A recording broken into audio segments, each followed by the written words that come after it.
rings back to the team, immediately you're like, okay, so these are the Warriors. Here we are, this muddled West. 17-9, Steph with 42. Here he is after the win.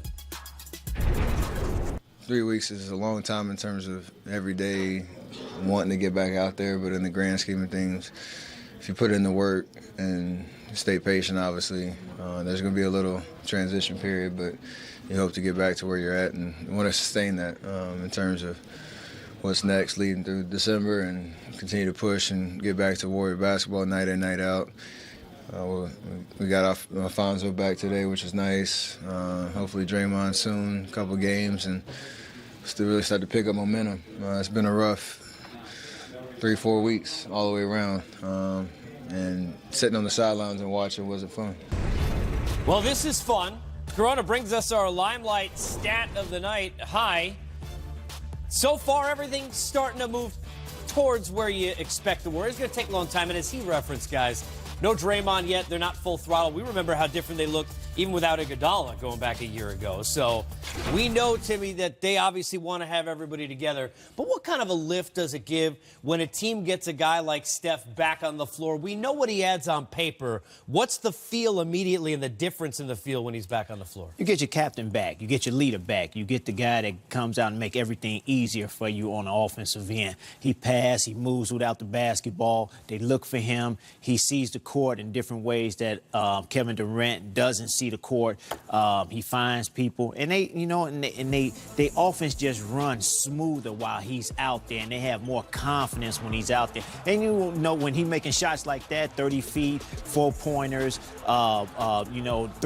layups, it makes it easy for the team to come out and say, hey, we got our guy back and let's roll with him. Smitty, also it changes the role for everybody else because it makes it a little easier, right? Even for KD, who kind of was carrying some weight in some of these efforts, especially in the second half, where tonight, when things were close, he was able to lean on Steph a bit again to get those points. Yeah, I mean, Steph creates confusion, chaos. I mean, you're running on the break and he's stopping behind the line 30, 40 feet out. You might have two guys running at him. And obviously, if somebody was guarding Tim Hardaway that far out, I would have a lot of room to operate to make a second move, a counter move, because the guy is not leaving Steph Curry. And what he does is on defense, he's one of those guys that knows how to play D. He's not a lockdown defender, but he'll come out there and give that effort. But on the offensive end, they can get out and run and the floor is space in half court or in transition. I would say 82 chapters, right? Long season. Mm-hmm. Everybody kind of freaks out. I know, on this side of the business, Smitty knows this for years. We got to listen to more of it because people kind of lose their minds, Tim. But for the Warriors, they never had the whole team. And people are kind of freaking out like, oh, my God, what's wrong with them? How scary is it that they're still 17-9, still where they are in the West, with all the injuries and some of the other stuff going on, in perfect position still? Well, you got to understand, they built a cushion early while Steph was healthy. And then injuries started happening. Steph got hurt, Draymond got hurt, and you have to rely on Kevin Durant and Klay Thompson to come out and carry the bulk of the load. And everybody else wasn't, in continuity with one another. Now you get Steph back. Like Steph said, I'm coming back. Draymond going to come back in the next couple of weeks.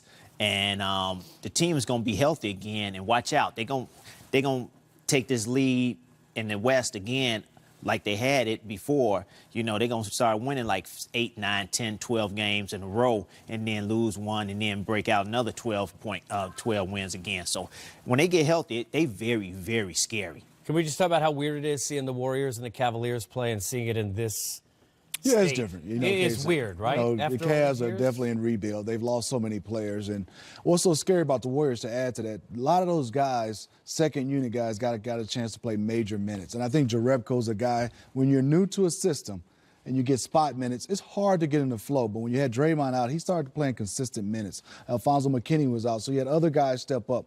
You forgot Damian Jones has been out as well. So they're missing Draymond Green, Jones, McKinney, and Curry. And don't forget, the boogeyman Cousins will be coming back pretty soon, too. So that's another guy that can draw a double team and get buckets. And that is the boogeyman indeed, because it would scare literally everybody if the Warriors didn't already. This